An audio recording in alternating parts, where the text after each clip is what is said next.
Hi there. Welcome to our tattoo podcast. My name is Ryan Othis.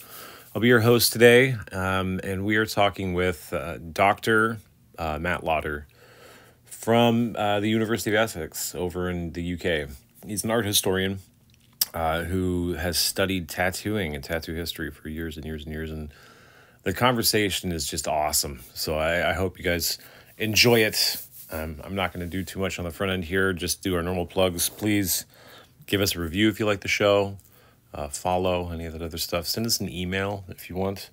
It's tattoos and podcasts at gmail.com. Or you can call the listener line if you want to make a comment.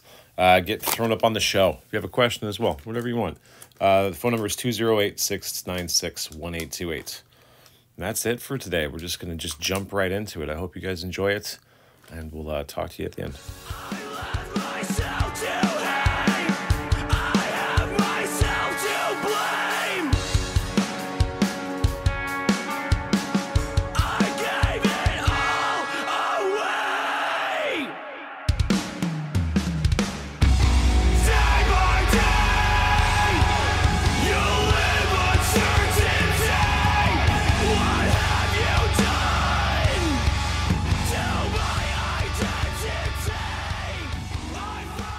To start, just because I hate missing some stuff, which is fine. Yeah, I didn't know you did a podcast, actually.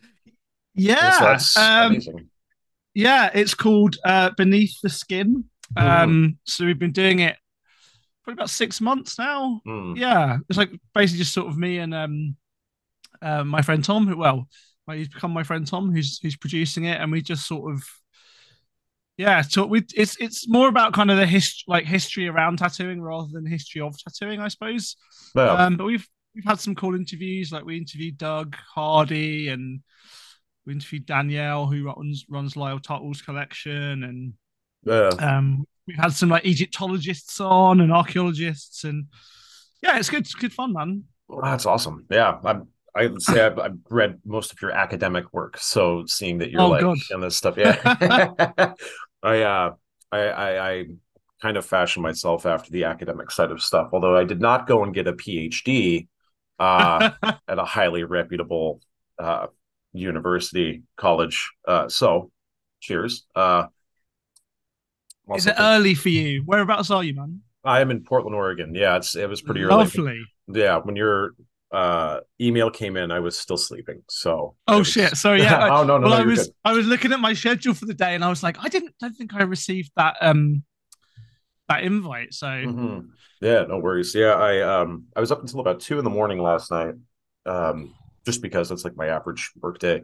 And it was cool. I actually beat the babies up out of bed. So I'm like on my 4th cup of coffee. And I also apologize because I had a couple shots of tequila last night. So my fucking brain is just like a little bit, it's a little bit off today. But Portland will do that to you. So normally how we run the show is we're going to do our interview. And then afterwards, we try to do some fun stuff.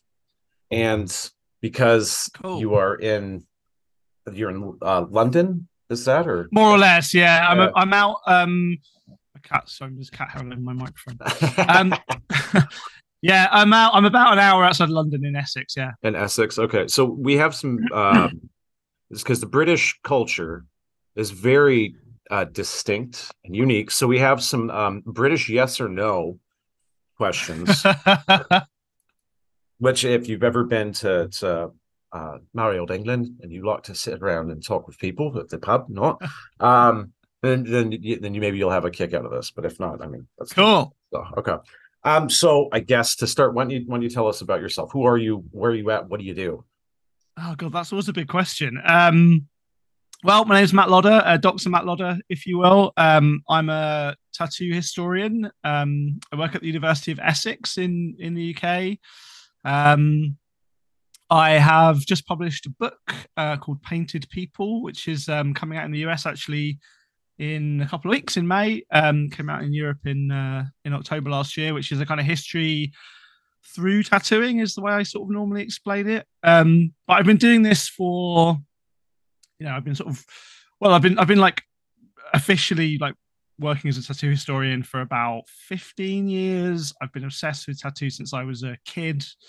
And I think I'm kind of not unique, really, but certainly rare amongst academics who've written about tattooing, in that I was tattooed first and got into academia to try and figure out this tattooing malarkey Oh, rather right than the on. other way around, Hmm. um, which has kind of led me to some really interesting places. Most of my work, I work very closely with like private collectors, tattooers, families, um, in trying to tell stories that aren't always, in the kind of mainstream historical record.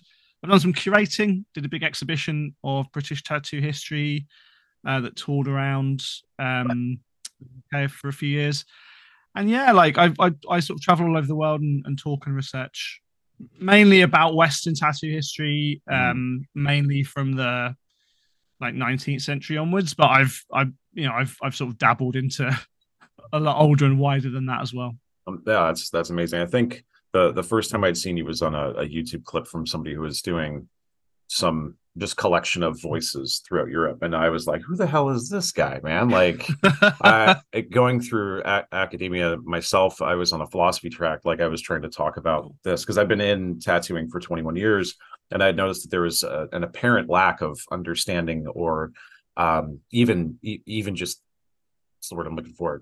People are just studying, trying to understand, put things together. Because tattooing to me is one of the most broadly like integrated types of things in the world. We got like science and Yeah, philosophy, and there's art, and there's so many things that can come into it. It's kind of like chemistry for the physical sciences and such. And um, to ignore it has been, I think, a folly of ours throughout yeah, time. So yeah. I, uh, I think I think that's right. So like people have been obsessed with tattooing, writing about tattooing for forever, basically. But most of the people that have written about it, whether that's journalists or academics, for a mainstream audience, have been people who've been like, "Oh, this is weird. Let's write about it."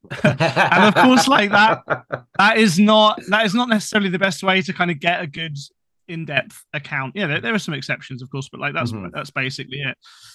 And yeah, like I guess I had the same kind of um instinct as you, insofar as I was a teenager in the 90s, young kid in the 80s, like getting obsessed with tattooing and being a bookish kind of guy, like looking for things to read. And the more I read, the less it kind of tallied with what I saw with my own eyes, so to speak, even in those Mhm. early days.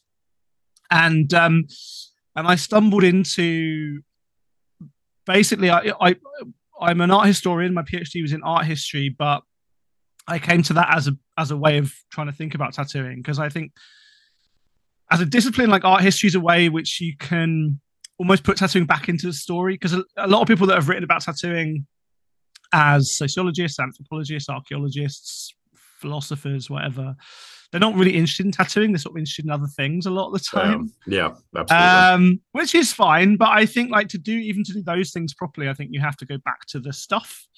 Um, and yeah, like tattooing led me to art history, but I sort of dabble in uh, you know, uh, all those disciplines as well. Law, anthropology, criminology. Yeah. Like there's bits and pieces that I'm reading all the time, because art history makes this basic claim, right? That like we can understand people in the past by the stuff that they made.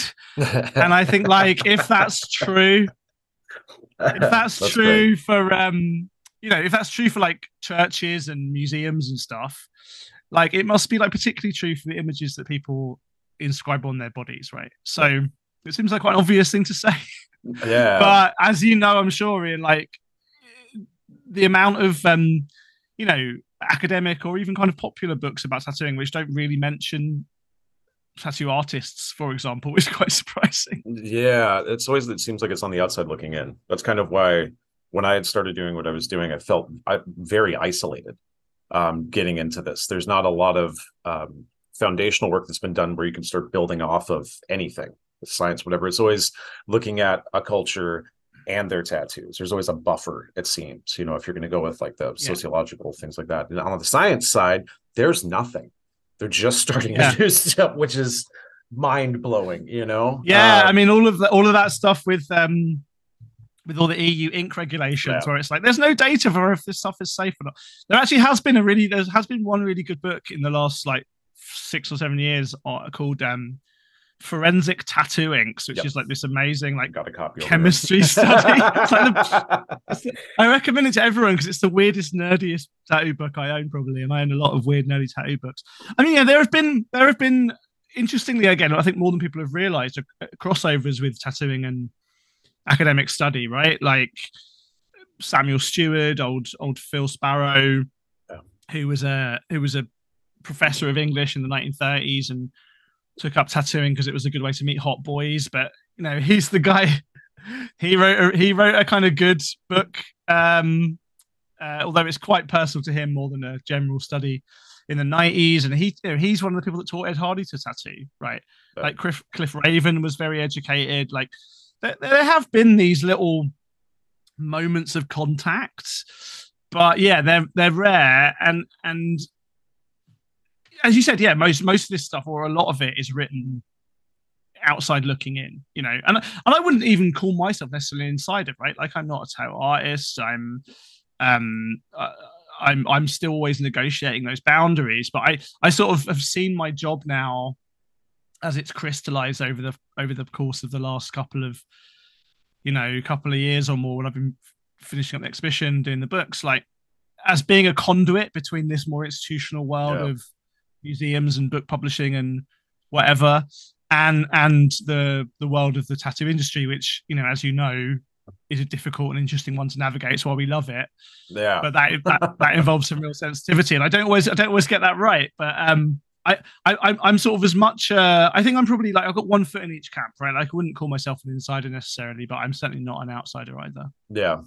I think that's amazing because we need to have some type of pull between, I feel like, academia, the industry, the public, and politics. Because if we don't have some type of scientific backing, research, history, whatever attached to the things that we're doing, the politicians aren't going to listen when it comes to anything like regulations or even understanding what's going on. And then you just have an industry on the outside that doesn't truly know why or what they're doing, but they're very loud. The US case is a bit different, but like certainly in the UK, like British tattoo artists have been making that claim and trying to do that for 150 years or so, right? Oh, like that's fantastic. Yeah, let's talk about that. Yeah, I mean, Lal Hardy was writing letters to Margaret Thatcher in the 70s when the ban on under 18 tattooing came in the UK. Back in the 50s, you had like Les Scouse of the Bristol Tattoo Club, who was this real like nexus really for like global tattooing in the 50s, like really anchored like tattooing in Britain, in America, and in Europe as in this, almost all on his own for a while. And he was very careful to talk to art schools, and he's the first guy to put on an exhibition of tattoo art in the UK in 1971, and he was kind of interested in talking to politicians. And then the guy that I talk about a lot, Sutherland MacDonald, who was the first kind of real visible professional tattooer in London in 1881, like he was hanging out. He was in fact he was tattooing members of the House of Lords. Oh, and members of Parliament and their sons, and hanging out with baronets and stuff. So there's always been a kind of, again, certainly in the UK, I think the US story is a bit different, but in the UK, like there has been this, Birchet as well, right? There's been an attempt to be taken seriously as a profession because it just makes your life a bit easier. It makes your life a bit easier. Wow. How does that come about? Like, if we could talk about the culture, like how is the culture different and distinct? I imagine you've done some type of comparisons between, we'll say, the US Western stuff versus the British side. Well, I think, funnily enough, so the first like pro shop in the Western world, if we can say that, certainly the first person who's listed in a street directory as a working tattooer is Martin Hildebrandt in New York City in 1854. And like, obviously he's not the first person ever to be a tattooer. In fact, there are, even guys in London who claim to be doing what it wasn't even called tattooing, but marking or whatever it was called. back into the 18th century. But 1850 is about right, like immediate post Japan opening up. Like Martin Hildebrand is, but he's in like Oak Street in New York City, like by the wharf, working in a saloon bar. Like it's rough as fuck. Gotcha. Right. And Civil War gets in the way a bit, but by the 1870s, he's sort of trying to, he's obviously trying to, that saying, dress for the job you want, not the job you have. I feel like a lot of tattooers were like, including him, were like advertising for the clientele that they wanted, not the ones they had. So they were like, I tattooed loads of women and I tattooed loads of members of the royal family. And the truth is, like, they tattoo a few women and quite a lot of like mid-ranking aristocrats. but the stories are enough to attract that slightly higher end clientele.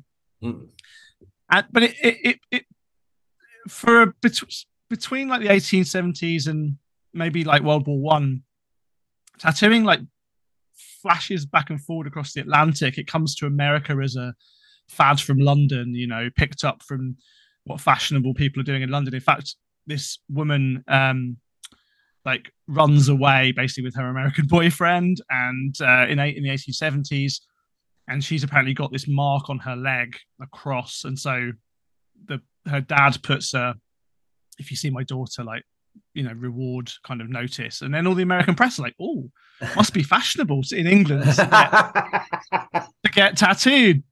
And in fact, this guy, the National Police Gazette, like, send a reporter off to this kind of, like, I think it's in Philadelphia, actually, like this weird house with a woman who's tattooing, debutante women.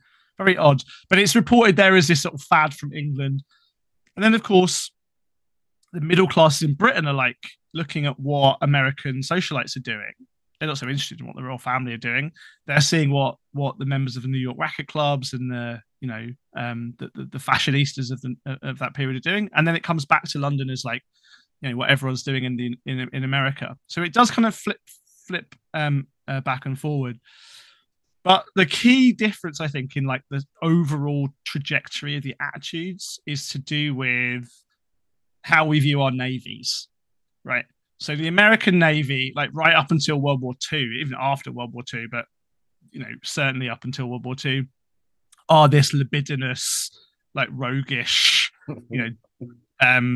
jackies, right?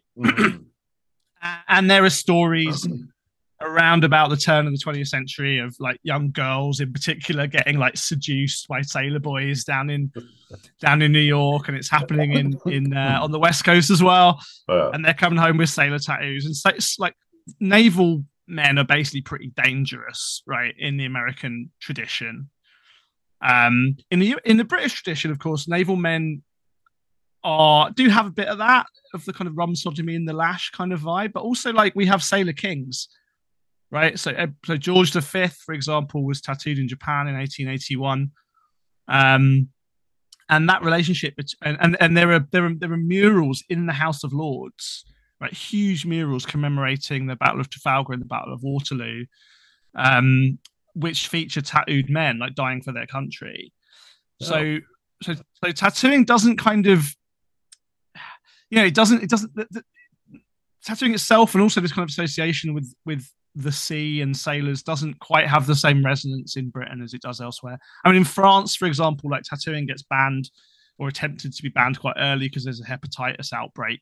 So in Europe, tattooing is pretty frowned upon. But because we have like tattooed royal family members, like every member of the British royal family who went to Japan between 1860 and 1910 was tattooed, for example. Oh, wow. And it was pretty public knowledge.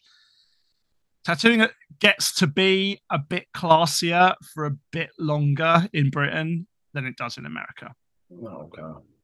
So I guess it seemed to be a bit more cosmopolitan just because at that time British minds out exploring. Is there the protectionistic aspect of like the American side where we have like this culture identity where we're just like everything has to be very American? There's controls on this stuff that maybe isn't as loose with accepting new ideas and titles and things like this. Like we don't have a figurehead so far as like this is going to go out and be like, this is what it's like to be an American, because that's a debate right now. Is that Yeah, something that's just very, very like British, I guess could you say? Like, I think so. I mean, in Britain you have a real two-tier market, right? So there's these guys in the cities, particularly in London, but also in Edinburgh, who are really tattooing rich people, basically. okay. Then there's a kind of mid-market tattooing, which is a bit cheaper and a bit lower rent, and there's a lot of competition around for that kind of market. In the US, I think it's much more flat in terms of, you've got tattoo cultures in port towns, so in New York, in Boston, Yeah, yeah, in San Francisco, in places where the American Navy is. But while there are these wealthier people getting tattooed, those same tattooers are tattooing the wealthy people as well. So whereas in London, you end up with this stratification of yeah, yeah, shops where, like, if you're a sailor, or you want a cheap tattoo, you'll go to one guy. If you want an expensive tattoo, you go somewhere else. In the US, I guess also because of the not exactly true but kind of presentation of classless America, it's, it's a yeah, lot flatter. yeah. Like, so Mm. in about 90, I think it's about 1902, something like that. Amy Crocker, who was at that point like one of the richest women in the world. She was the daughter of a railroad magnate. Like, there's still a bank called the Crocker Bank. Like, she was like one of the richest women in the world. But rich people can get away with a lot of shit, right? So she was basically getting tattooed. She got tattooed possibly in Japan with her first husband, and then she basically like got tattooed by this Japanese guy, Horitoyo, who comes to New York. Um, but he was brought to New York via the UK from Japan by Samuel O'Reilly, who was, the kind of first famous tattooer in America, I suppose, other than Hildebrandt. But Samuel O'Reilly was like, as I said, he was tattooing on Chatham Square. He was in the Bowery. He was like, he got fined for tattooing children. Like, he was an amazing artist, but he wasn't exactly presenting himself as this salubrious character. But he also had like one of the greatest tattoo artists in the world working in his shop, and this very, very wealthy socialite, one of the richest women in the world, felt quite comfortable going down to his shop and getting tattooed. So yeah, those worlds collide. Certainly in those early days of like the professionalization of the industry, the 1880s and 90s, right up until, let's say, World War One, differently in the US than in Britain. Wow. I think that, yeah, the great illusion of their lacking class and social Yeah. structure in the United States is kind of funny. But that does kind of ring true. It seems like what we're going to have is more like a cultural adaptation with the way the tattooing is done based on region nowadays, especially right as we move Yeah. forward, versus just having those separations between have and, I guess, have not. I mean, there's also an interesting kind of taste conversation, I think, to be had about this as well, right? So some of the early American tattooers are doing very fine work, like very light, very kind of gentle, very kind of graphic kind of work. Like, if you look at the work of someone like Armand Dietzel, who was an immigrant tattooer, but who worked in Milwaukee, but he had this amazing, beautiful, soft style, similar to what was happening in Britain. But very, very quickly, like, that stuff gets, certainly by the turn of the century, gets kind of old hat in America, and your tattooers are doing stuff that's closer to comic books. It's much thicker lines, it's much more solid, and that comes back to Britain from an American guy called Albert Colville Gordon, who comes from the US to tattoo in the UK. I mean, there's a lot of connections between the scenes, and there's clearly a lot of conversation happening between, because there aren't that many tattooers in the Western world at this point. So a lot of them are writing to each other, and a lot of them seem to know each other. And there's traveling. So Sutherland McDonald tattoos in Philadelphia for a bit, for example. Gus Wagner claims to have tattooed in, or at least come to London. So there's a bit of cross fertilization, but the taste in London, partly because of this class differential as well, British tattooing stays a lot softer and gentler and thinner than American tattooing does, I think. Mm. Yeah, not as bold, I guess, as we say Yeah, here. yeah, The yeah, bold will hold. yeah, Okay. exactly.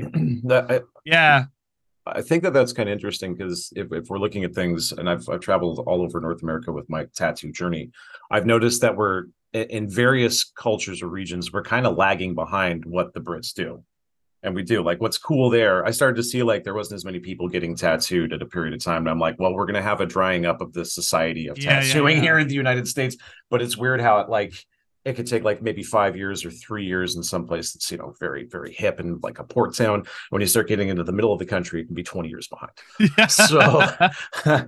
I mean, it's relaxed a bit, Yeah, I you have guess, that. I with guess you have that social scale, media. that issue of scale. Yeah. Yeah, Yeah, but now with social media, it's not like that. It seems to be that everyone is kind of almost flattened out, like you had said before, where everything is a bit more muddled. Everyone is expected to do various specific styles that has been on trend with whatever is, I guess, hot now, right? Like we don't have the movie stars and famous musicians plastered across any type of media sources now telling us what's cool. It's kind of been taken back, at least in the United States, I've seen, and put back onto the individual artists as for an sure. institution.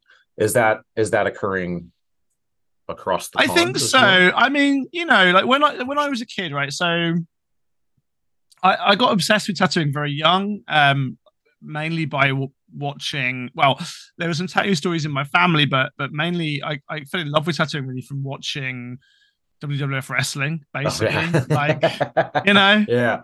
like Mhm. seeing the Undertaker, and then seeing, again, to be honest with you, like American bands. Right, the grass is always greener on the other side. On the other side, right? Yeah. Although, as my dad says, once you get there, it still tastes like grass. Um, but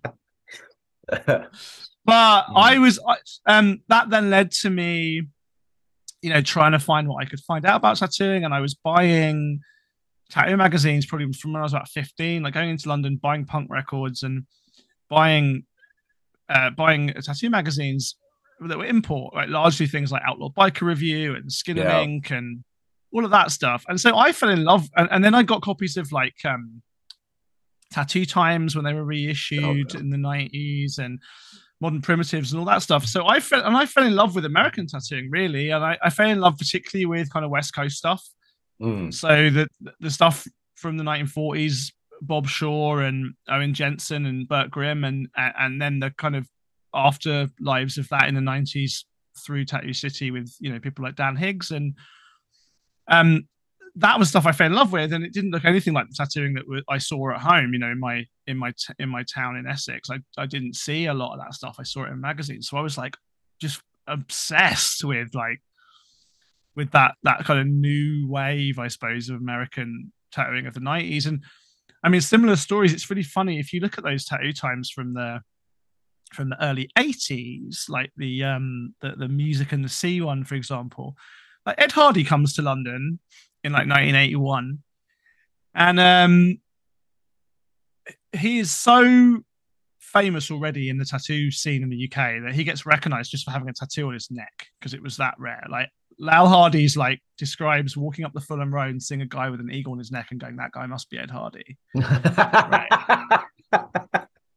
Oh, that's wild. So I mean, but Ed had been in contact with people like Dennis Cockle and Ron Ackers and stuff in the UK, but he was really interested in English tattooing, and he talks he has talked very fluidly about British tattooing, and when he met Lau, and Lau was probably 20 years younger than him, I guess, something like that. Ed was super excited about what he was doing, all this kind of punk rock tattooing, like coming out of like late 70s, early 80s London. But all of the British people were like, what's all this cool American stuff? What's all this Ed Hardy and Crazy Eddie and I think like that. Interestingly, I think that communication. I mean, funny enough, this afternoon I was trying to write something about this guy called Rudy Inhelder. Do you know about him? No idea. No. Absolutely incredible guy who not enough people know about. He founded the Tattoo Club of America in 1965. He's not a tattooer though. It's probably why a lot of people haven't heard of him. He was a He was just basically he was a skinhead guy from Switzerland, and he got yeah. He was a nuclear physicist from Switzerland, and gay as a row of pink tents, like delightfully gay, really into skinhead music. He got he read that Hans Ebertson Pierced Hearts and True Love book that came out in 1954 and was like, fucking hell, what is this? I want to know more about it. So he wrote to Ebertson and said, hey man, like, how do I find out more about this tattooing stuff? And Ebertson's like, you need to go to London. So Inhelder like gets on a, I guess, train and a boat, and as a teenager goes to London, and he meets Rich Miggins, he meets Les Scouse, he meets Jesse Knight. He basically goes to like the London Tattoo Club meetings, and it's just like, this is amazing, and this is what I want to do. So then he gets obsessed with tattooing. He's, as I said, he's very gay, and he likes tattooed guys. He gets a job in the 1960s working in the defense industry in the US, but he can't meet anyone. He finds it really hard to meet hot tattooed guys. This is sort of the Sammy Hewitt problems again. So he's like, I'm going to start I'm going to model this on the Bristol Tattoo Club and the London Tattoo Club, which was the offshoot of the Bristol Tattoo Club. I'm going to do that, but in the United States, because that'll help me meet guys to hook up with, basically. And so thus the Tattoo Club of America is born. Holy shit. And it has like their membership list from 1965 is like fucking amazing, because it has like British tattooers on it, like Ron Ackers. It has Sailor Jerry in it. It has Crazy Eddie. It has like every tattooer you will have heard of from that period. It also has loads of people that are in that kind of weird underground like body mod scene at the time, which pokes its head out to the world in Modern Primitives late, probably 20 years later. Yeah. But at that time, right, the tattoo scene is so small that like all of those people have to hang out together. It doesn't last long. It kind of fractures by the mid 70s. But like all of the, I mean, and it's funny, like they're like Rudy puts out this mailing list or this flyer that's like people who want to join the club. He sends them a list that's like, why do you want to join? Are you interested in tattoo history? Do you want to trade photos of tattooed women, photos of tattooed guys?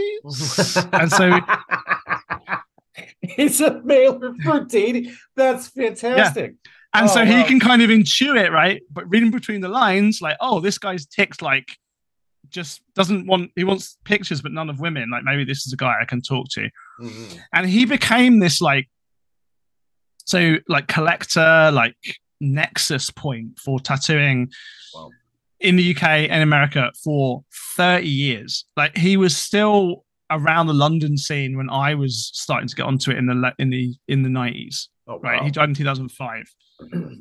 Incredible guy. Real like that kind of scientist, like, kind of collecty kind of mind. But to go back to the point of the story, right, is that those scenes, those British and American scenes are linked because they have to be, because there aren't quite enough people that are obsessed. I mean, there's lots of tattooed people around, but the people that are obsessed with tattooing is quite small. And at that moment in time, the scene is small enough to contain all of the artists, all of the conservative guys, all of the perverts, like people who are old, people who are young. Like there's literally just sort of everyone is connected at that point, and they're sharing flash and they're sharing ideas. I helped get a collection by Jesse, which belonged to Jesse Knight, the first kind of real prominent female tattooer in Britain, who retired. She retired in the late 60s, but she was a member of the Bristol Tattoo Club, and her collection has stuff from Al Shafley and from Spalding and Rogers and Chicago Tattoo Supply. Like all of these people know each other and are cross fertilizing, and it's super fun. I mean, like as I said, it doesn't last very long. By the time the 70s come around, again, sort of for respectability reasons, like when gay rights is really getting in the swing of things, there's a big fracture basically at the Houston Tattoo Convention in the 70s, where amongst other people, funny enough, Ed Hardy is like, all of these like piercing people and like gay guys are making us look bad. So we need to like not have that at our conventions anymore, which is a shame looking back on it. And I don't think it was done out of anything other than kind of weird professional pride on Ed's part. But that moment, I think, like the 70s becomes this like fracture point. But until then, like the modern scenes from the 1880s right the way through to the 1970s, like for 100 years, British and American tattooing are very intertwined in lots of ways. That's amazing. I see that fracture seems to still be happening. You know, like we see the piercing body mod, you know, like primitive traditionalists moving forward have kind of aggregated together, and they're pushing so many things that are commendable. You know, like having a standards of practice and continuing education and legislation and lobbying and things like this for understanding what they do. And I'm wondering if like tattooing maybe had pushed them down a bit further. It made it harder to come together because of that fracture. Yeah, I mean, I think like again, the US seems a bit different in terms of its local politics, but in Britain, again, there wasn't enough people to really like sustain that kind of fractiousness. So, I mean, the AIDS crisis was another moment of problem. When HIV/AIDS pandemic began, there was a real like, you know, some of the older guard were like, we don't want to tattoo gay people, we don't want these, and of course, some of the younger people, not even the younger people, some of the tattooers that were a bit more into tattooing actually were like, aren't we meant to be weird and dangerous? Like, and how are you going to tell if someone's gay? Like, what a stupid thing. But because the gay tattooers didn't like, again, I'm sort of simplifying here, but the tattooers that really had mainly gay clientele, let's put it that way, the tattooers that had gay clientele in London, like their customers by and large weren't going to get, certainly by the 80s, weren't getting tattooed by anyone other than the tattooer they'd usually go to. And so, you know, actually, funny enough, if a client came into a more standard shop and said, "Hey, I want my dick tattooed," they'd be like, "Absolutely not. Go to see this. Go down the road." Right.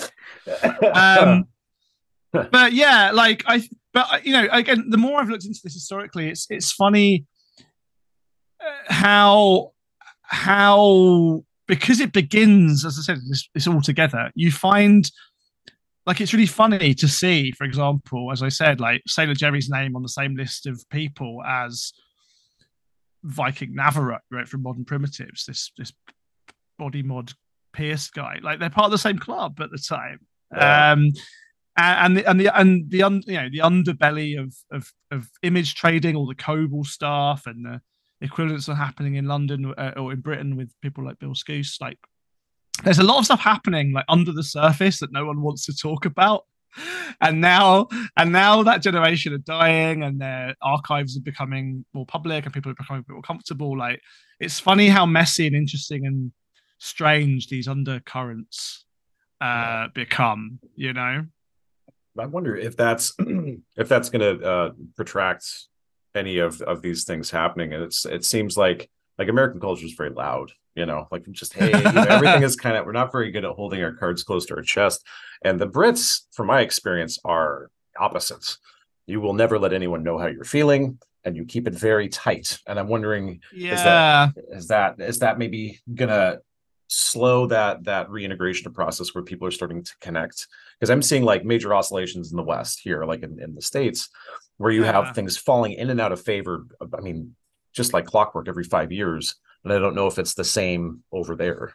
Yeah, I mean, I think weirdly, like tattooing is a very conservative industry. Again, as you know better than I do, I'm sure, like from working within it. So, but of course, a lot of the people that I encounter in history and you know, even in the present, really, are people who've been, by definition, loud. You know, who've been talking to journalists, talking to TV people, talking to historians. Yeah. And all of those people, again, I've mentioned probably a lot of them already, people like Les and Lau Hardy and Alex Binney and Lyle Tuttle, all got a lot of criticism for that,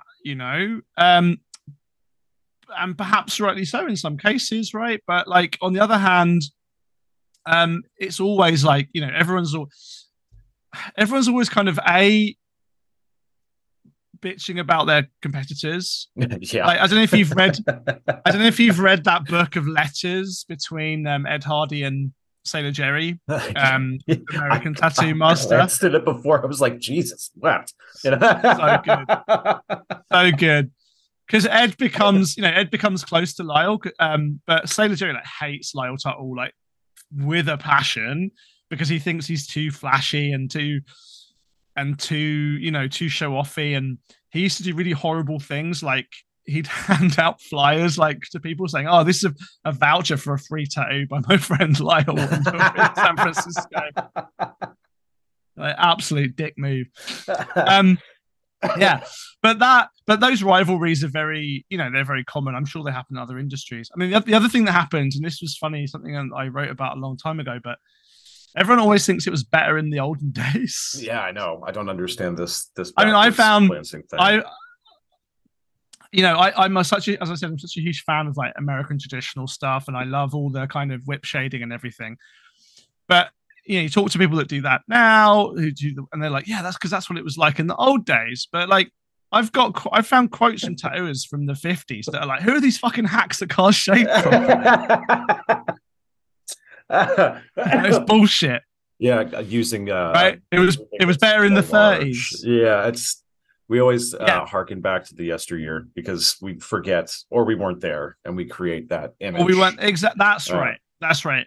And I think, so I think tattooing has its loudmouths and its quiet people probably everywhere, but the loud ones are the ones that have been easier to see and survive in the historical record. I mean, for example, I've mentioned Sutherland McDonald, who I often say is the first pro tattooer in Britain, and I talk about Jessie as the first prominent female, but there are definitely people before them. Some of them whose names we have, but literally nothing else other than their names, and they recorded on one document at one place that they were tattooing, and no one else knows anything about them. Tattoos are also bullshitters. I mean, I touched upon that a minute ago as well. Yeah, right. Lying about who they're tattooing, who they're not tattooing, how much but that's why we love it in a way, right? The mystique is part of the fun. Yeah. But what that means is that you end up with a very particular kind of version of history, and of the idea of what the industry. I mean, one of the things I heard a lot when I was growing up was, oh, you couldn't get tattoo machines until the internet, or until if there's someone a bit older, until magazines. And of course, all the tattooers you've ever heard of were selling tattoo machines by mail order, right, 100 years ago. I talk in my book about these tattoo machines that were available over the counter in a department store in London in 1911.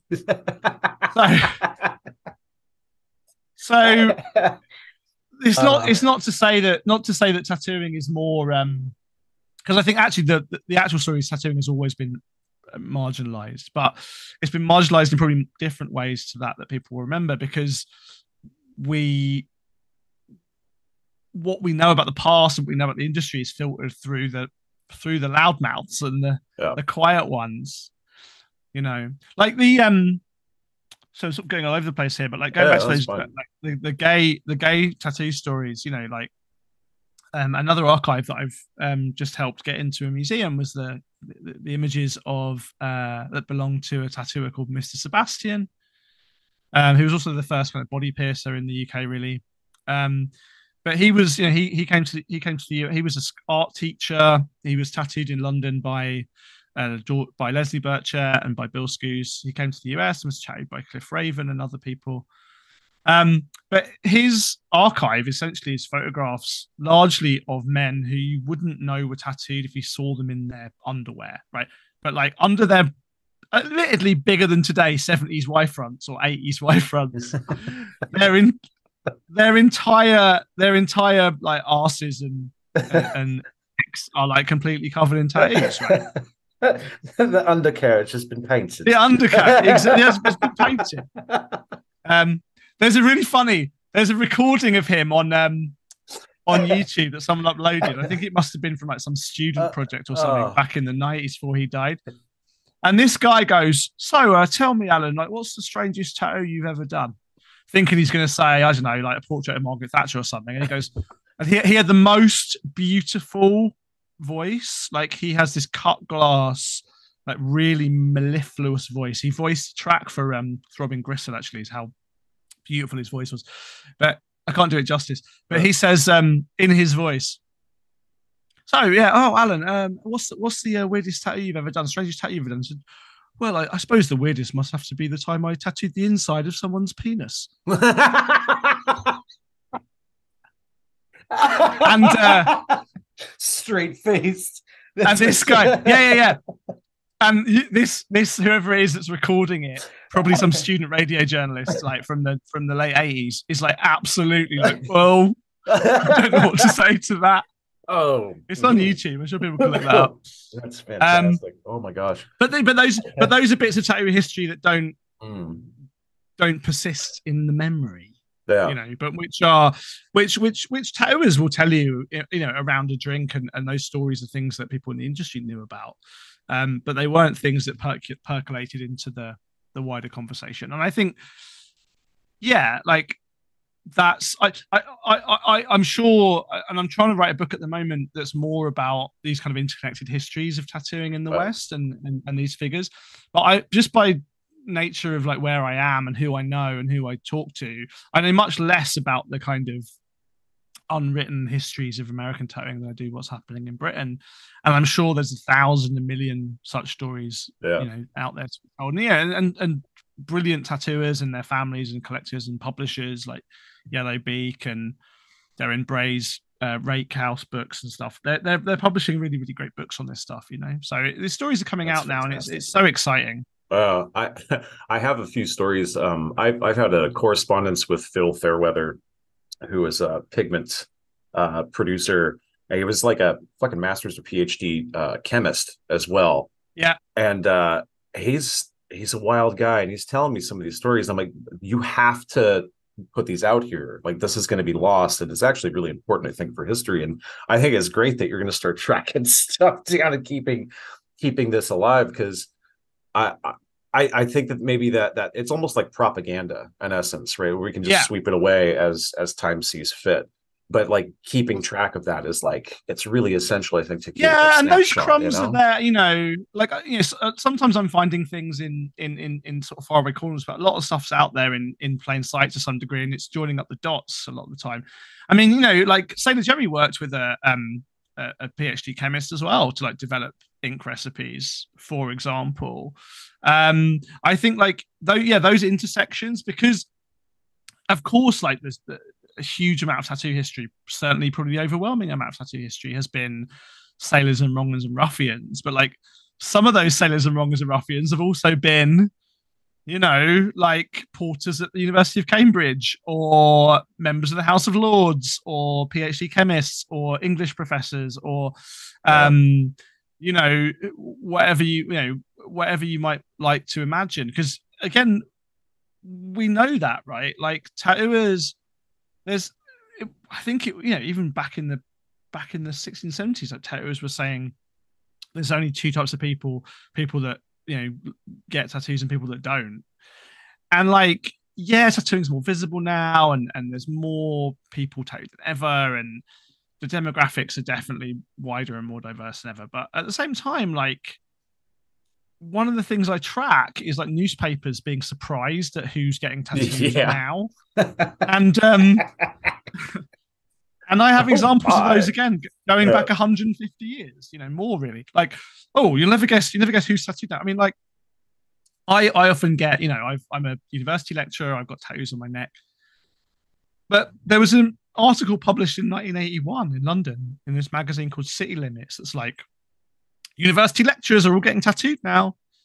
Now, of course, like, I probably wouldn't have been able to get tattooed on my neck and my hands back in the 1980s, but like there's a lot of shit going on underneath people's clothes. Like, this is what's interesting to me. Is that cyclic, do you think? Like where we're seeing I think it is. I think it is. I mean, again, I often get asked to talk about the future of tattooing, and I'm like, look, number one, I'm a historian, and number two, I'm a middle-aged man. Right? So don't ask me about the future. But the way I respond to that normally is like, well, yeah, like people don't want their dad's tattoos, people want their granddad's tattoos, and that cycle sped up in the age of social media.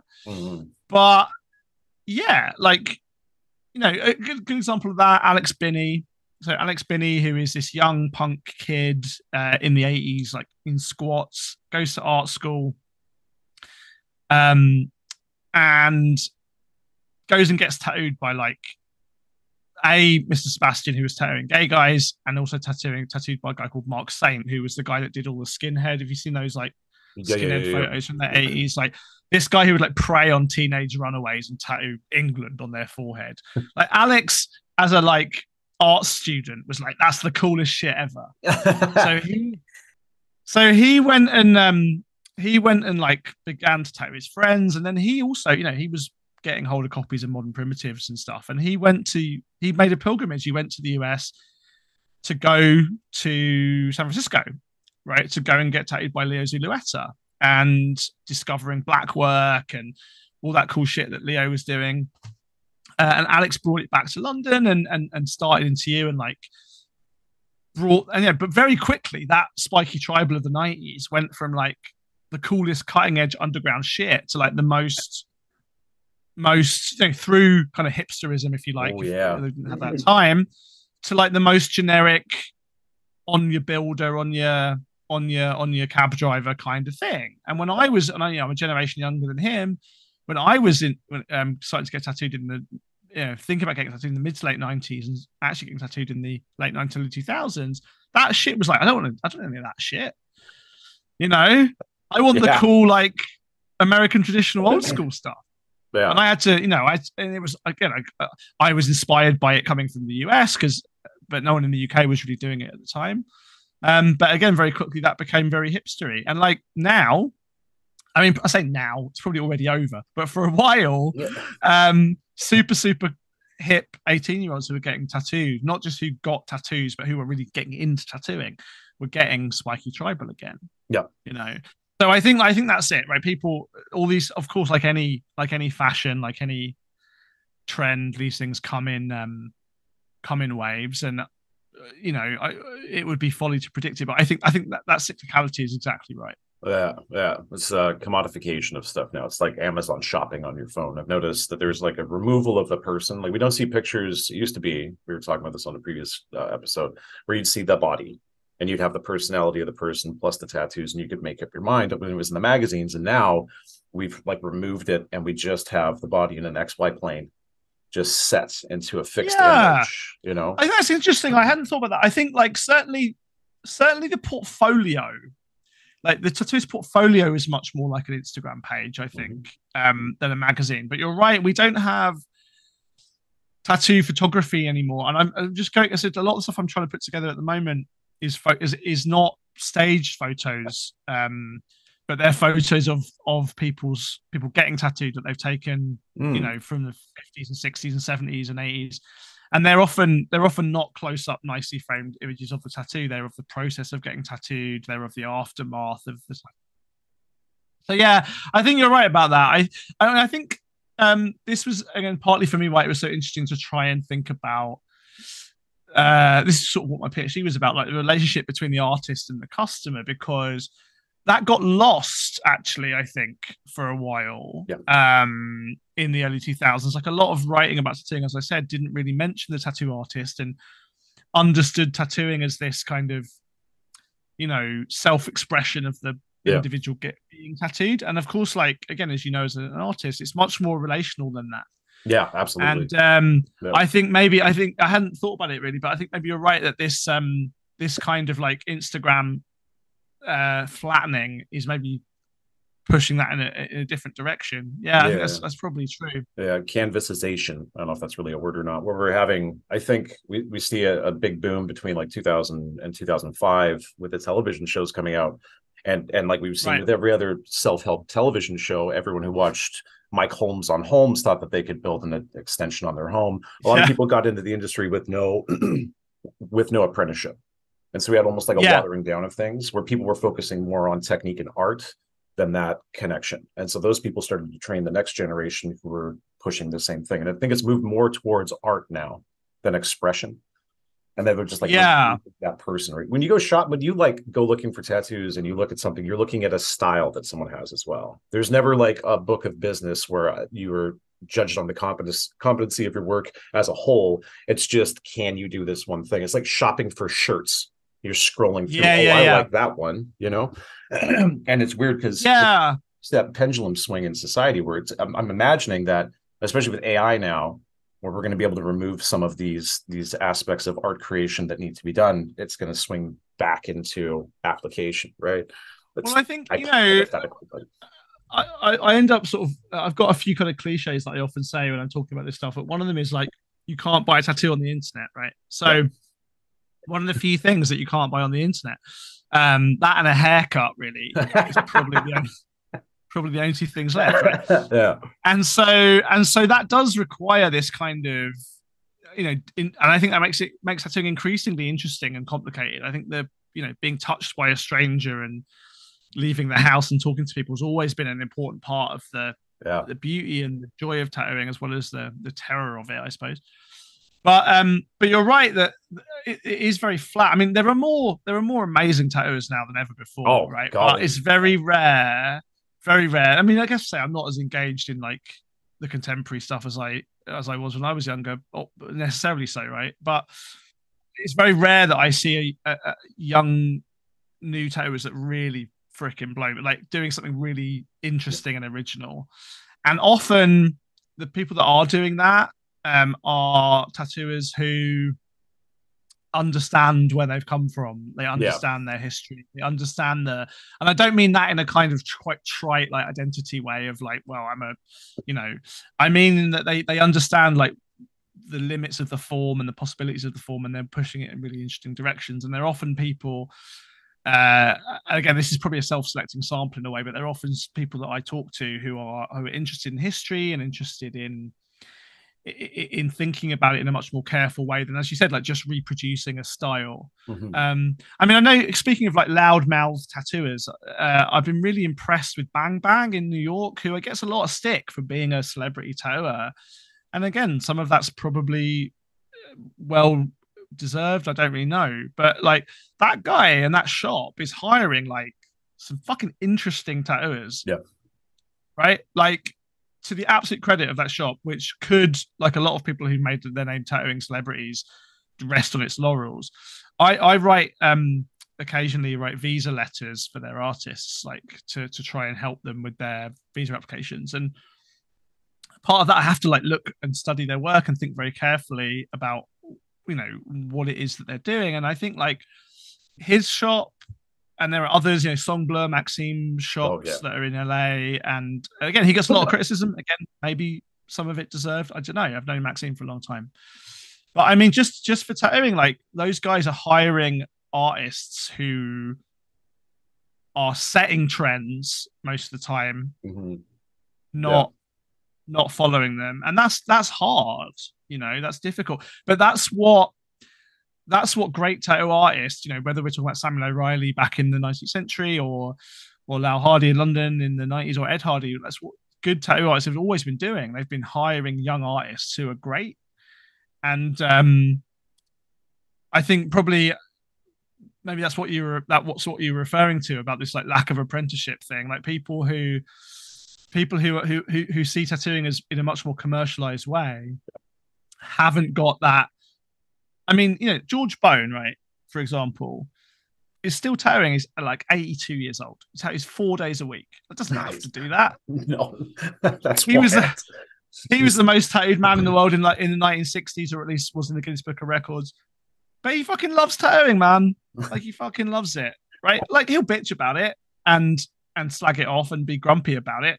But like underneath it all, he loves tattooing, and all the tattooers that I speak to who are still around tattooing, like late in life, you know, guys that are retiring in their 60s, 70s, still running shops, like, yeah, they're all grumpy old men and old women in some cases, but they love tattooing in a really pure way. And I think that's probably what is missing from a lot of this much more generic stuff, because their relationship to it is not quite as not quite as enriched. But isn't that true of like all culture though? Right? I teach culture's very flat now. That's fine.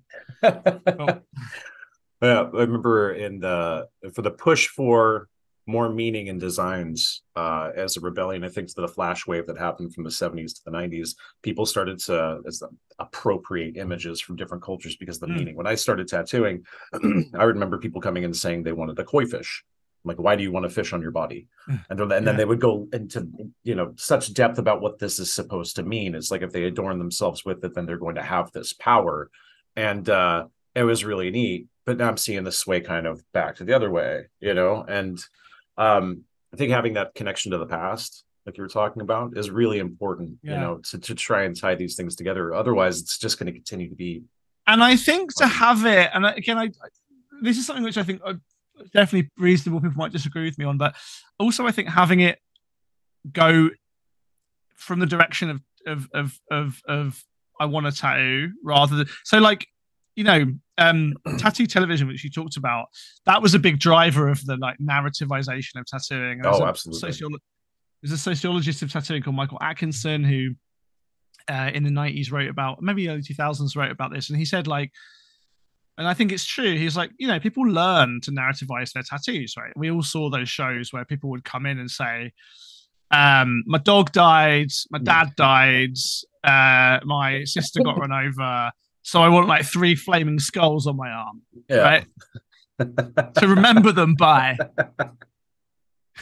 But of course, what they really want is a tattoo, and then they think they've got to come up with a reason for getting one. And I think some of that kind of example that you were talking about is that it's people not really loving tattoos or not having, even if they do love tattoos, not having the bravery or the courage to get tattooed and then work out why they want to do that. They think they need have an excuse. Yeah. An excuse. Yeah. And I think like maybe there is definitely a version of that is dismissive, that doesn't take tattooing seriously, and that upsets me deeply. And I got very upset, and I still do get very upset watching those videos of the guys, and again, like whatever floats their boat, just not for me. Those guys that do that real kind of like brutal black stuff that's like just very anti-aesthetic. I mean, I get it, I understand why they do it, but it upsets me because it's disconnecting from me what tattooing has been. But what I want, as you're saying, is finding the right moment in that pendulum to sort of go, I love tattooing, I'm going to find, and again, it's a cliche of mine, but I say, tattooing is a medium, not a phenomenon, right? Use tattooing to express what you want to express. Don't just kind of go, on the one hand, I want a tattoo, slap it on me, or on the other hand, I'm going to come up with this like novel, and you, the tattoo artist, has got to render it perfectly for me. Like, there must be some middle ground there in artist-client relationship. Yeah, that's something we've actually been pushing for the past couple of years here. I mean, past the research side of stuff, is trying to understand the psychology of clients. And I think that middle ground is when you have somebody who wants to experience something and is willing to sacrifice themselves through pain and money and the care afterwards to mark themselves with some indelible space in time. Like every time that you get a tattoo, if you look at it as a client, you remember so much about the experience or even the time preceding it and following. Like it's this like space where you have had to, through pain, identify something that as personal or not, like the three Yeah. skulls because of the dead dying family members. Yeah. Even if the imagery And the is dog, moot, don't forget the dog. and the dogs, yeah. If it's moot, they're still forcing themselves through a process to honor, I guess, which might be like maybe a bit fucking wooey on this, but Yeah. No, no, you no. know, I think that's right. And I think even if you're maybe even especially if your goal is like I love tattooing and I want to get tattooed, that's itself a decent enough reason. And there's a subtle difference there. I mean, I'm also interested. This is something which I take from another tattoo academic. I think she's not really doing much stuff anymore, but called Nikki Sullivan, who wrote a book back in the 2000s called Tattooed Bodies. And in that, she talks about got that over there too. People's yeah. Not many people read that book, but she talks in that book about people changing their relationships to tattoos over time. So they do have the function that you described of like anchoring a moment in time, but also our feelings about them change over time as well. So the example she gives in the book, of course, is like this guy who comes out of prison and he has like hate on his knuckles, and he meets someone and he's all reformed and happy. And this person says, "Why have you got hate on your knuckles? You're so nice." And he's like, "Oh no, it means happiness all through eternity." Or yeah, we get that. or the more straightforward example is, someone comes in, gets their boyfriend's name, and when they get it done, it's like, I'm gonna love him forever. And when he leaves you for the postman or whatever, it's like, I'm never trusting people ever again. The same image takes on different meanings. I was struck.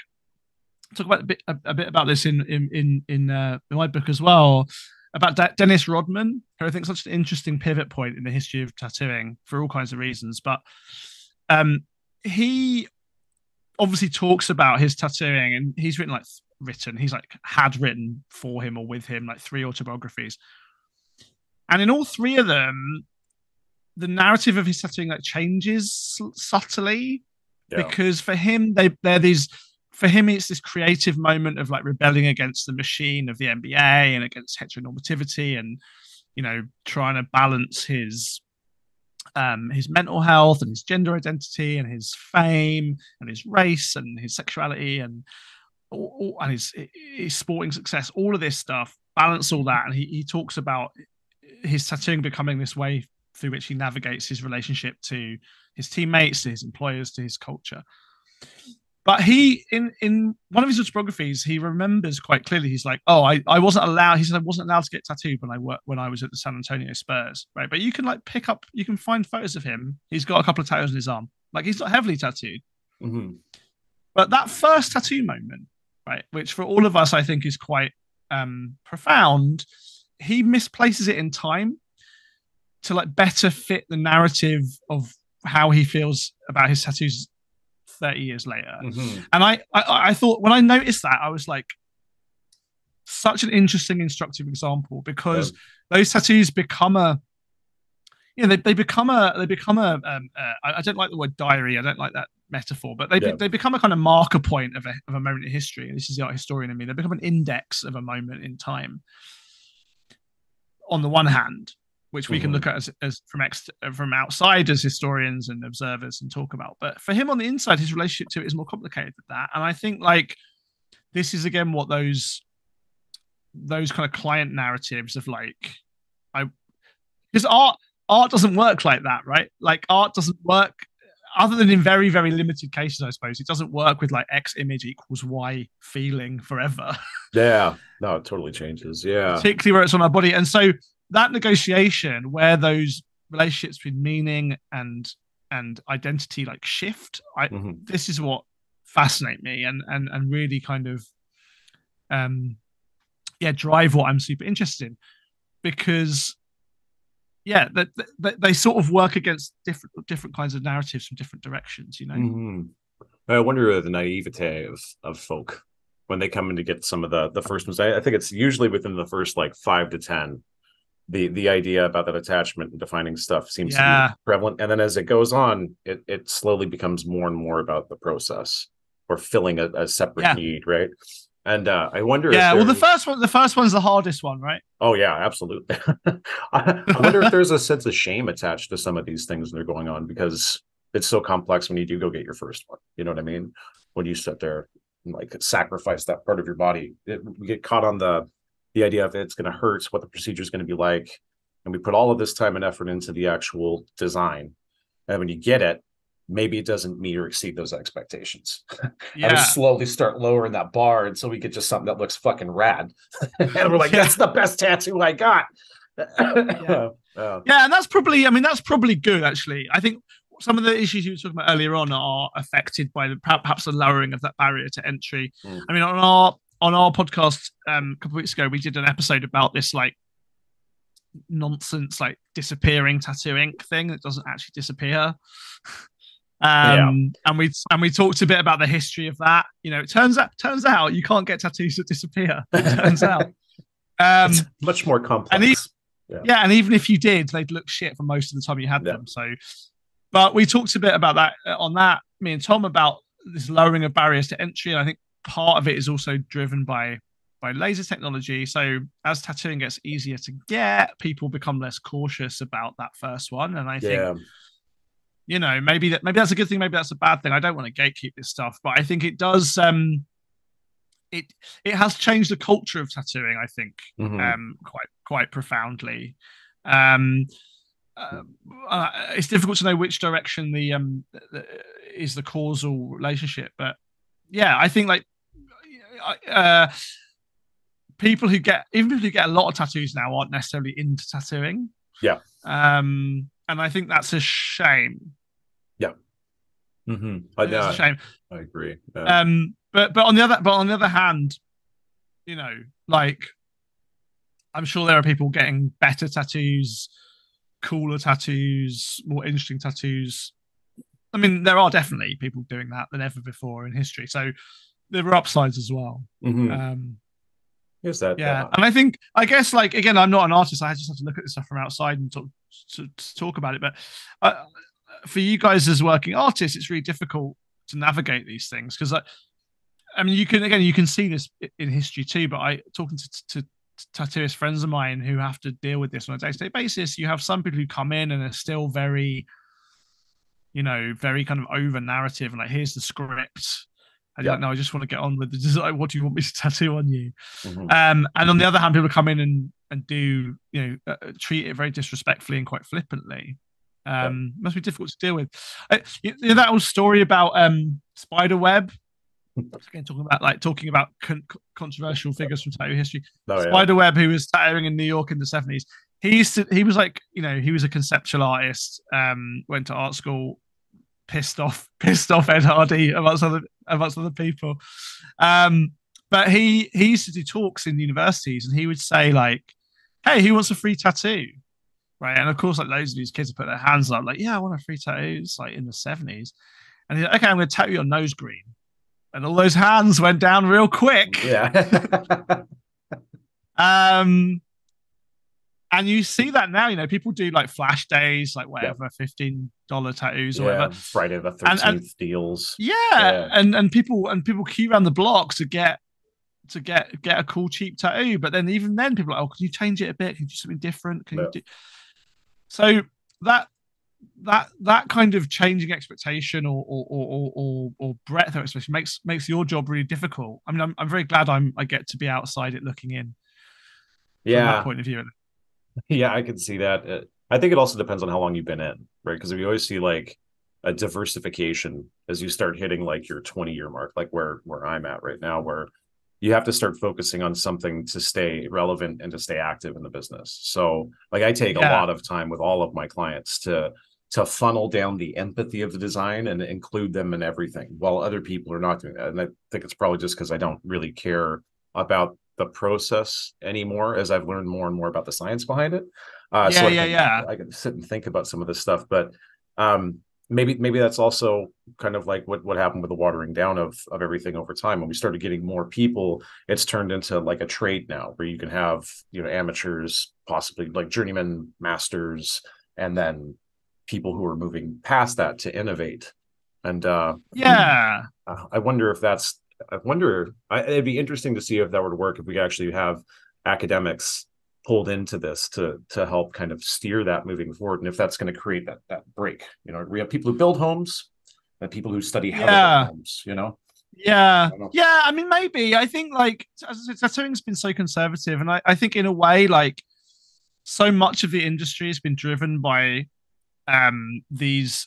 And we're talking here about like professional, non-normative Western tattooing, but like so much of the industry's been driven by these weirdos, you Yeah, know, yeah, who've been passionate about machine building, ink yeah. chemistry, whether or not they had any training or not. Some of them did, most of them didn't. Some of them went to art school, some of them didn't. Like some of them were tattooing because it made them horny. Some of them were tattooing because it paid the bills in the off season from some Mm. other thing that they were doing. Like tattooing as an industry has always been um created, championed by all these beautiful weirdos who have this kind of, you know, all of the people whose names I've rattled off are people who I really admire because they're all, even people who I don't think I'd get on with in person, like Sailor Jerry, who was clearly a very difficult man. But he was insanely smart, like Yep. fascinated with tattooing. He was, even while he was being horrifically racist towards Japanese people, he was like working with Japanese artists on designs and working with PhD chemists on inks and fiercely defending tattooing as an industry. Lots of the tattooers who I love historically and in the present are people who have that mix of like, art, craft, innovation, strangeness, antisocial Yeah. sociality. And I think like by the very nature of what it means to get a tattoo, particularly in this, as I said, in an age where really there's nothing else like it, perhaps other than getting a haircut, you're unless you've got that about you, unless you are that kind of weirdo, you're not going to last very long in the industry. Yeah. I think that's kind of basically what it is, and I think, yeah, that for me is where like all of the tattooers in the present and the past who I really admire, whether they have formal education or not, and increasingly, of course, tattooers do have some kind of formal art training, but have been kind of obsessives, Oh yeah. whether it's writing, Yeah. documenting, taking photographs, building machines. Sutherland McDonald was trying to create ink colors and like had to cut chunks of like toxic yellow pigment out of his arm. Um, you know, like as I said, Sammy Stewart was got into tattooing because he loved sailor boys, but he also was fascinated with Japanese tattooing, and he risked getting beaten up very frequently, but lived this kind of joyous failure of a life. Ed, who is wicked smart and incredibly talented as an artist, a real great advocate for the industry, for all of his conservatism. But he, again, it was like, he was obsessed with tattooing forever, and everything he's done has been in the service of that. And I think, like, I mean, I've always said as well, right? This is something that a lot of my academic forebears have not done. I don't want to come and be like, tattooing is an art form now, right? The academics have arrived. It's like, when I first started out, I got some shit from tattooers in America, actually, and rightly so, right? Because tattooing doesn't need me. Although I hope people in the industry think I've given stuff back. I'm very pleased when people tell me that. And there are moments when talking about tattooing as an art form is useful. I did that in Japan, for example, when tattooing was at risk of being made illegal. But tattooing doesn't need scholars to come in and go, well, turns out no one's noticed how great you are, I'm going to take you seriously. That's not what I'm doing. I want to say it's really interesting if we use the tools of art history to examine tattooing. I'm not here to bestow upon it the label of art. And some tattooers love that label of art. Yeah. And some resist it. Some much prefer to call themselves craft people, and like that's fine. I think there's kind of art historical conversation to be had about that, but I'm not here to either claim all tattooing is art or some tattooing is art and some isn't. Like it's bullshit. Yeah. so much more complex than that. Yeah, and I think this is sort of what annoyed me about the disappearing ink thing as well. It's these fucking chemists Yeah. who were like, "Well, we can create a tattoo ink that disappears," and they got $20 million of round A fucking venture capital funding. Yeah, that's right? gone. And then, hey, well, it's gone. And then 2 years later, the tattoos haven't gone. No. Yeah. Right. So that's it. When people stumble into this universe without the care and the respect and the love and the caution, even people that have come in like Alex Binney to destroy it, who are like fuck tattooing, I'm going to make it better and stranger. That's come from a place of love and joy. Absolutely. And I think all of what I see that's kind of bad about tattooing in so many ways is because it's not coming from a place of love. It's not coming from a place of respect. And I think that's that's what it is for me. Yeah, I can see that. I think all tattooers that I've met, and I've met countless, and years of doing this, we all start out for the first 5 years thinking that we can create something in our image because we're creative people. So we're trying to make our mark and make our stuff make sense because we don't know what the fuck we're doing. And then the longer that you're in it, the more you understand how big that this industry is, right? It's a fucking machine. Yeah. And I don't think that, like where I'm at now, I don't want to change it. I just want to help. And you've been involved with this. Well, you can't. You can't change it, right? Oh, fuck no. I mean, I was really. Have you heard of a guy called Adam McDade? He's a tattooer. He's a young tattooer in Britain. But he did a PhD recently, in a practice-based PhD, where he basically like documented his apprenticeship. Oh wow. And reflected on it as artistic practice. And I was his examiner. And it was such an amazing. I think he's turning it into a book, so there'll be a book of it eventually, I think. But his was such a beautiful piece of work because, as I said, I spend my life reading about tattooing, but tattooists' voices, certainly in history, are muted. There are exceptions, but you don't often hear a tattooer reflecting in that detail, certainly not in a publicly accessible way, about what they've gone through and their relationship, as you said, to like that anxiety of making the first mark on the skin, to figuring out what kind of artists they're going to be, to figuring out how they fit into the industry and all this stuff.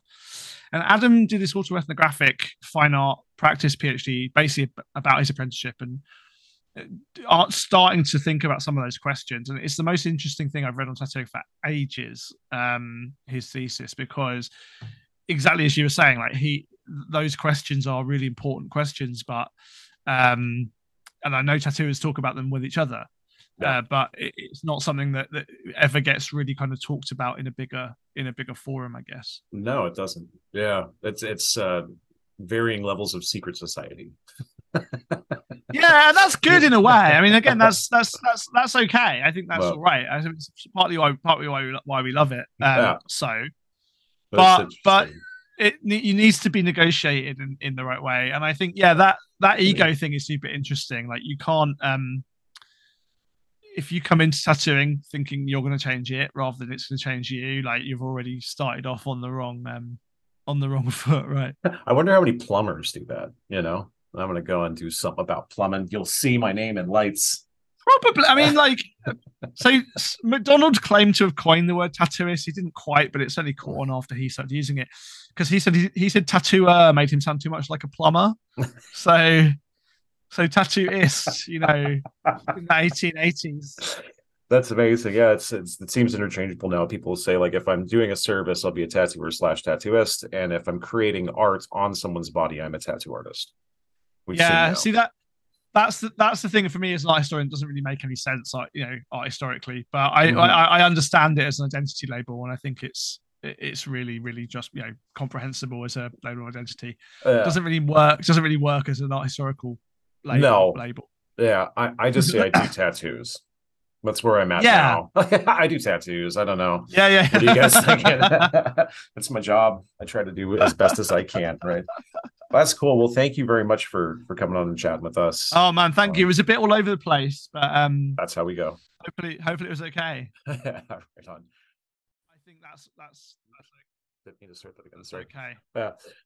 I forgot to do one thing with you as well, which I guess I forgot. We got to do our closing thing here. So, Oh yeah. yeah, I've got the yes or no with Dr. Matt. So I forgot. I was just having fun chatting with you now. I'm like, I'm so fucking hungover too, and so like here, I hope that I kept up. My brain was literally just like, you know, that's awesome hearing you talk. You're very good at speaking, so I'm glad that you're teaching. But we'll go into the yes or no uh, British culture questions. So BBC. That's not a yes or no question. Sadly, Okay, BBC. Anything other than news? Yes. BBC News. A sad and resigned no. That's gone downhill very quickly in the last few years. I wonder if they're owned by Rupert Murdoch now. Fan of cues. Oh, love a queue. Love a bloody queue, mate. I'm actually that was a bit. I'm also like half Australian, so the Australian half of me loves a queue as well, mate. Oh, that's fantastic. Oh, I lived in there for about a year. I fucking loved it. And I don't like the burgers that they make down in Oz. Put beetroot on it, and I was fucking kind of confused when that happened. All right. Do you think that British people apologize more than Canadians? About different things, probably. There you go. Right on. And if we don't, we should. Shake hands or kiss cheek. Which one is the problem? Shake hands. I mean, I lived in Europe for a while. Yeah, shake hands. Yeah, a little bit better, especially now. Do you have central air conditioning in your home? No? Okay. Well, I was going to call you a posh fuck if you did have it, but that's fucking hilarious. Nobody has air conditioning. I know it's a balmy 6 degrees out in Portland right now. Oh my God. One of the coldest I've ever been was in Portland. I got stuck in a fucking ice storm in Portland and had to dig a car out of like its wheels getting frozen. Yeah, we have a snow warning on again. It's 6, and I was using Celsius, not Fahrenheit, because Americans, I don't know why you got 100 for boiling water. What is up with this random base 12 shit? Tikka masala?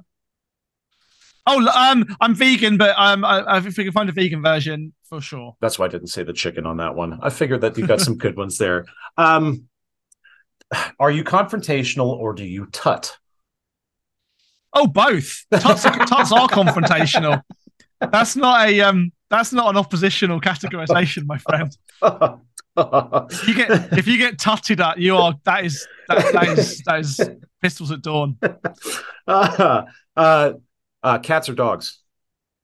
Cats, 100%. I've got, as I said, my mic is covered in hair. I've got a lovely little Bengal called Ursula. My mum used to have a boarding cattery, so we had 70 cats at a time.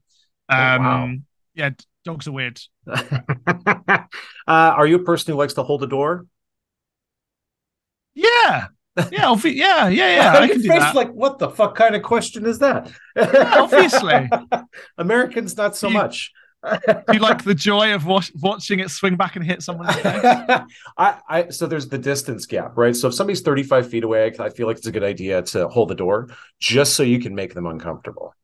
Because then, they're at 100 feet. You're like, don't worry, I'm holding it for you the whole fucking time. You never break eye contact and just look at them, right? Smile, have a good day, Ugh, that's rough. What's this? Escalators. Are you a stander or a rusher? Well, as long as you stand on the right, that will get you tutted at on the London Underground. If you stand on the left, you're in trouble. Oh, it's you drive left, stand right. Like this is how we walk and pass here. Yeah. Do you have any carpet in your toilet? In your washroom? No, not any. No, I did growing up though. Wall-to-wall carpeting up there is wild.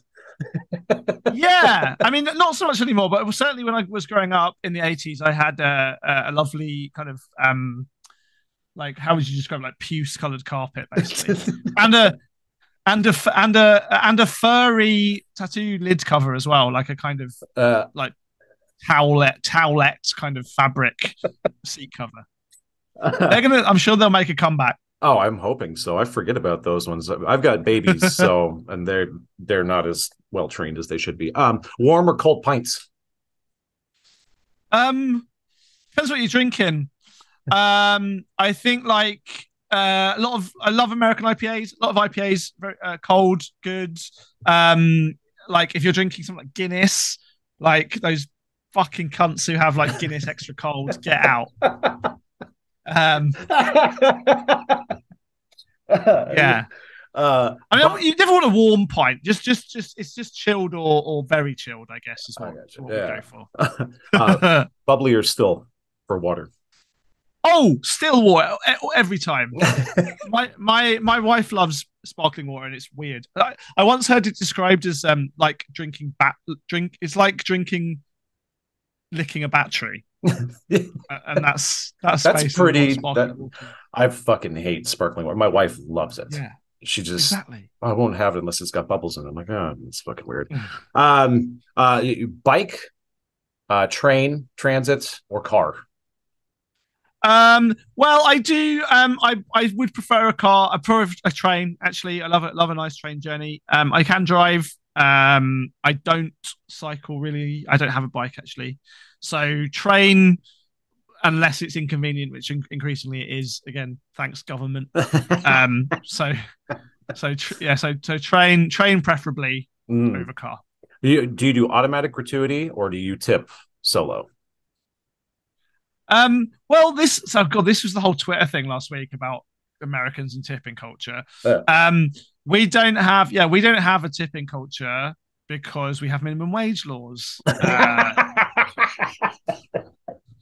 Fucking dying right now. That's fantastic. Yeah, but yeah, it really catches you out as a tourist in America because everyone thinks you're a cunt, and you're like, no, just charge me what it costs, people. Yeah, we tip in Britain.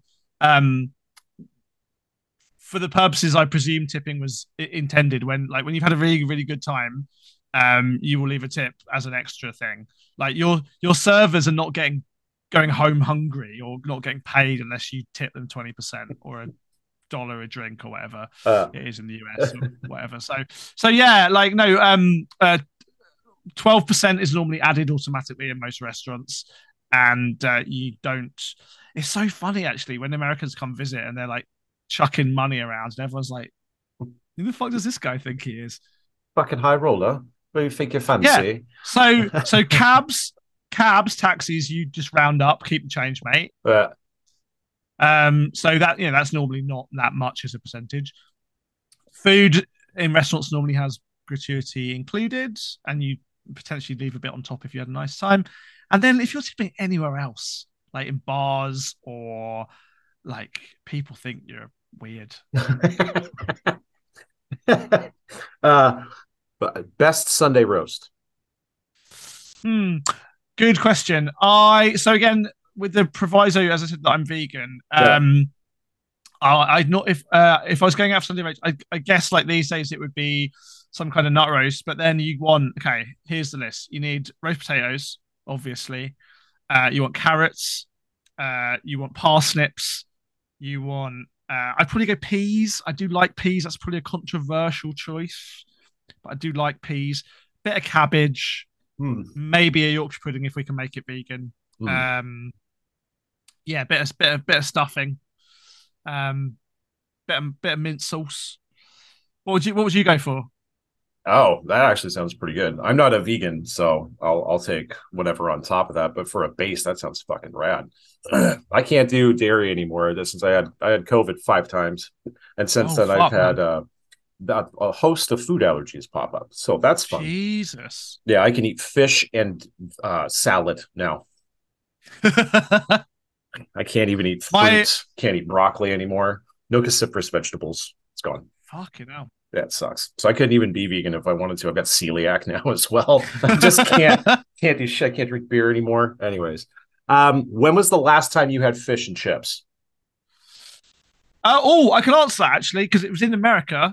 Not in America. It was in Puerto Rico, which I suppose I shouldn't call America. It was in a territory of the United States, because they did not have any vegan food. So I have come to a sort of peace with myself that if I can see the sea, and there is no other option for me to eat, I will eat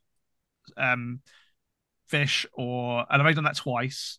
Yeah, it's like But I had, consequentialist viewpoint. I enjoy that. well, yeah, it is basically. So I had mahi mahi and chips in Puerto Rico, and which was on my honeymoon in January, and it was lovely. It was very fantastic. nice. Wow, well, that's pretty far out. But I had chip shop chips. My normal chip shop order would be like probably a vegetable pie or a pancake roll, pickled onion, a wally, which is like a pickled gherkin, basically like a big pickled gherkin. We call them wallies, and chips. And I had and curry sauce, and I had that yesterday. Oh, nice. Have you ever suffered a beer blanket at New Year's? I don't know what that is. Oh, where you get so drunk that you can walk around basically with no fucking clothes on, and you don't freeze to death.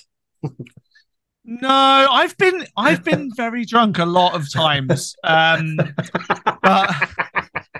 and I've been naked once or twice, but rarely in the same way. Maybe I'll try that. Maybe I'll give that a go. All right, last one. Do you ever fake tan?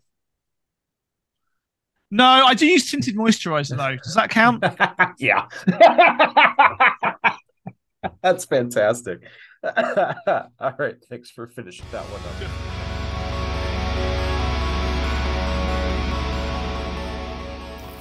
All right, that'll be our show for today.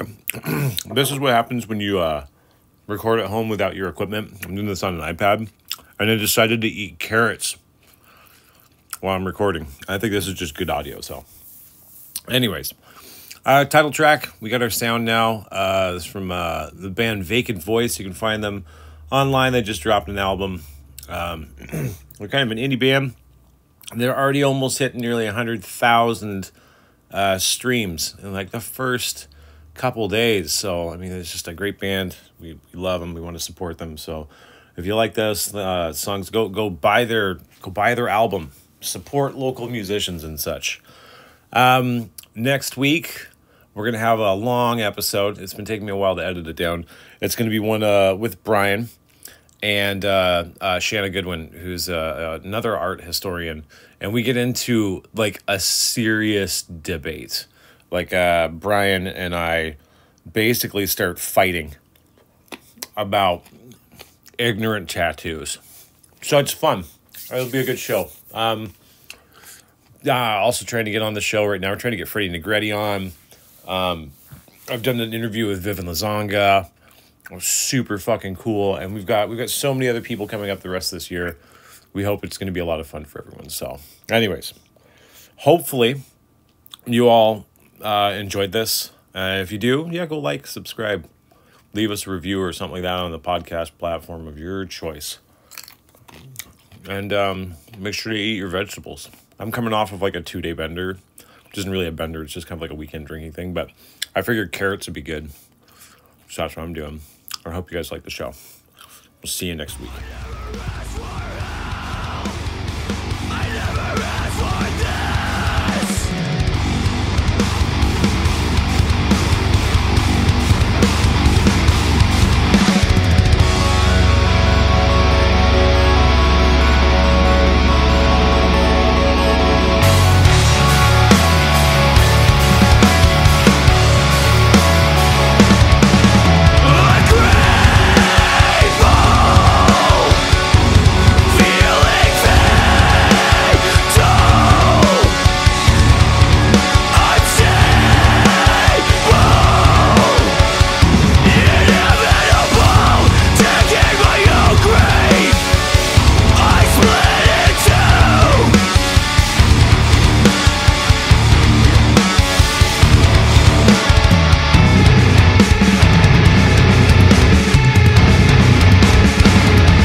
my scent on myself, 'cause every day is hell.